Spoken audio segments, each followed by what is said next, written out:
Syeda Ralun melaksanakan program Aceh Hijau dan juga memeriahkan HUT Republik Indonesia ke-77 tahun Kapolres Biren AKBP Mike Hardi Wirapraja SIKMH bersama PJ Bupati Biren Dr. Aulia Sofian PhD dan pejabat lainnya pada Selasa 23 Agustus 2022 menanam 3.000 lebih pohon mangrove di kawasan Kuala Raja, Kuala Biren. Pohon mangrove yang tingginya mencapai 1 meter lebih dibawa dengan kendaraan double cabin ke lokasi. Sebelum penanaman dilakukan upacara sederhana sebagai simbolis di kawasan pantai Kuala Raja dan ikuti jajaran Polres Biren, seluruh Kapolsek, Kapus Subsektor, jajaran Kodim 011 Biren. Dalam pertemuan tersebut, Kapolres Biren membacakan amanat tertulis Kapolda Aceh, Irjen Pol Dr. Andes Ahmad Haidar SHMM.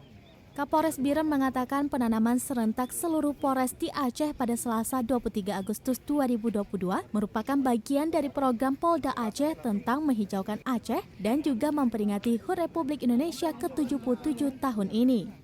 Tujuan utama agar lingkungan kawasan pantai atau kuala tetap terjaga, tidak terjadi abrasi, serta menjaga lingkungan agar tetap asri. PJ Bupati Biren Dr. Aulia Sofian mengatakan, program Aceh Hijau atau Aceh Green bagian dari menjaga kelestarian alam dan juga mencegah abrasi.